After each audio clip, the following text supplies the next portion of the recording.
Hello YouTube, N60 Fortress here, I'm back. Thanks for tuning in again as always, it's very much appreciated. What we're going to go through on this episode is talking about a recent pickup. Yes, I finally picked up a FoxData N64 controller, one of the Series 2, and it's going to spawn a mini-series really. I've decided that I'm going to go after the 4 unique colours that they brought out. And yeah, FoxData were a company that were around in the late 90s, early 2000s, and they basically use a hydro dipping technique to create these unique colours for Nintendo 64 controllers. They did a Series 1 which was full of chrome colours. They're not really what I'm going to go after. They went on to do a Series 2 and they did 4 unique patterns, and they are the ones that I'm sort of going to be targeting. So I picked up a chrome Leopard, it's called, and really happy with this. It's absolutely stunning condition. I'll put it on overlay, but this is one of the 4 unique patterns that they released, like hydro dipped. How they went about this was that people would have to send in their controllers and then they'd be hydro dipped and then they'd be returned to them. They could send them off boxed and they would send it back with a box which would have a little sticker on to say what colour that they've opted for on the box. It's really interesting that these are just a sticker on a standard box, so they'd be pretty easy to replicate. The controllers themselves, I think they're so carefully crafted that nobody's ever seen anybody try and replicate these despite what they're worth, because I think it's just too difficult. It'd be far too difficult to copy these patterns, to be honest. So this controller, you can see that it used to be a blue controller. It's interesting because most of the chrome Leopards you see seem to have a grey end to them. This is something that they didn't coat with the pattern, so you can see what the original controller was like. And it's interesting because this is a very old controller. It's got the old style sort of thing at the base of the plug. I can only it's basically a Nintendo dongle covered in rubber, but later versions I put on overlay had a harder plastic Nintendo sort of dongle on it, and then the later release controllers after that didn't have anything on at all, as you'll see on overlay. But yeah, super happy with this. So these were pushing 4 figures, even over £1,000 during like sort of COVID and the years following, but seem to have dipped in price lately. It's mad because there's no other of the 3 other patterns on eBay or anything like that that I can see at the moment. Yet the chrome Leopard, there was 3 on eBay at the time. I managed to negotiate a bit of a discount on this. I basically got it for 500 plus eBay charges, so about £516 I think, which sounds like a lot of money on the surface, but historically that's not a bad price for this. Generally the Desert Storm is the most common that you tend to see, although based on eBay at the moment, you say surely the chrome Leopard is the most common, but I believe it's the second most. The Desert Storm, the yellow and black, is the most common, followed by the chrome Leopard. Then the Purple Forest, I believe it's called, is the third more rarest, and then the most rarest is the Red Rain. It's the most difficult to come by. But I have seen those come up lately. It's just naturally the most expensive. But yeah, as I said on my last video, Bitcoin's been doing well, my portfolio is doing quite well, and I decided to treat myself really. I've been looking at these controllers over the years, and I never really got it to start with. I was like, what's so fascinating by that? And then as I've got older, I see it now, and I wish I saw it earlier because I could have picked these up sooner and paid a lot less than I'm going to have to pay for them, and so on. But yeah, you know, on this journey, sometimes you have to make concessions, and so I've sold a few things to raise a bit of the funds as well to help justify it. So I sold some paperwork, which was spare anyway. I got £30 plus post for that. Creates some space. It's spare paperwork. I don't need it. And I sold the Extreme Green controller that I had. So I paid £80 for that. It was just a loose controller. I've sold it for 150. So less postage, 145. So what's that? I've made £65 profit on that.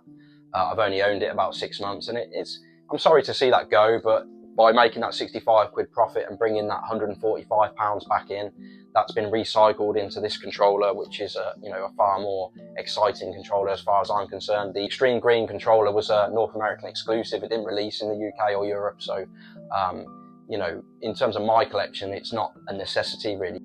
These FoxData controllers, they were a UK-based company. They were only sold in the UK. They can't be gotten anywhere else in the world. Obviously, they've been exported now, and collectors all over the world, including North America, own these sets. But initially, they were only available in the UK back in the day. FoxData were limited company in the UK based down in Surrey, I believe. Just a small outfit, only a limited company, not a public limited company. And yeah, they were just a small outfit, and it's believed that not many of these were actually made, as many as only 1,000, I believe. I don't know if that's 1,000 of each colour or 1,000 in total, meaning, you know, downwards of 250 of each colour available. I'm not entirely sure, it's hard to really know. There's no official figures out there, but people estimate that it's in the region of 1,000. Like I said, I don't know. I remember reading that. I don't know if it's 1,000 of each or 1,000 of in total of the Series 2. But either way, that's even if it's 4,000 in total of all 4 colours, that's really low nonetheless, is it not? So yeah, looking forward to the journey of getting the other 3. It's going to be difficult. What you find with the Desert Storm, they tend to chip quite easily, certainly on this trigger bit here. So yeah, it's going to be interesting how I go about that, how I can do it economically, i.e. not paying silly amounts of money really. And yeah, just the quest to find them in itself is going to be difficult, because a lot of them are in full sets now. They're in collectors' hands in full sets, so it's going to be very difficult. And I guess there's other people with singular ones still on the same journey as myself, so it's going to be interesting. But yeah, I'm looking forward to it nonetheless. It'll just be a background journey on the channel. This controller itself is absolutely fabulous condition. You'll be seeing on overlay now, but there's no chipping, and maybe slight wear on the actual controller, on the handles, where you can see it's been held over the years, but not excessively. I've seen far worse.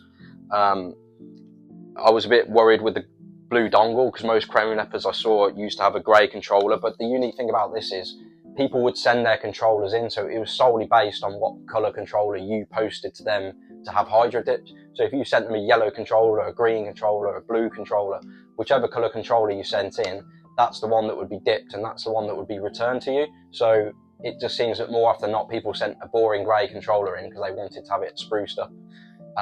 Whereas why would you want to dip a blue controller when blue's a pretty cool colour anyway compared to the standard grey? So this person obviously sent in a blue controller.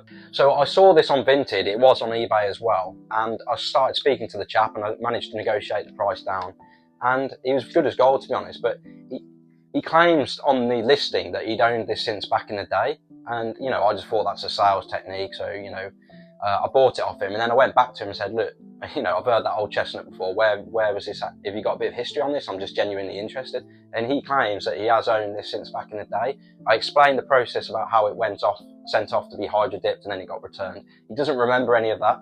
He was obviously a child like myself in the 90s, so he wouldn't have anything to do with that. But he says that he had an older cousin, quite a bit older, and he believes that his cousin gave him the controller and it's just been left in a cupboard all these years. The stick is really tight. It's not had that much use, this controller. It really does feel like in top end condition. So it does explain that it hasn't been used a lot. Being given to him would explain him not remembering the process of having to send his controller off and then have it come back to him, if his older cousin had done that, or his older cousin's parents, I don't know. And yeah, just he didn't know what the value of it was, so he obviously looked on eBay and saw 2 others that were £1,000 and just assumed that was the value. So that was his initial asking price, but I explained to him that they were excessively high. There's a bit of asymmetric information there, because he doesn't fully know what I'm telling him is correct. But I was being quite honest. I missed out on a boxed copy of one of these sell the month before for 670. So I said, look, you know, that one was boxed. This one's going to be worth less.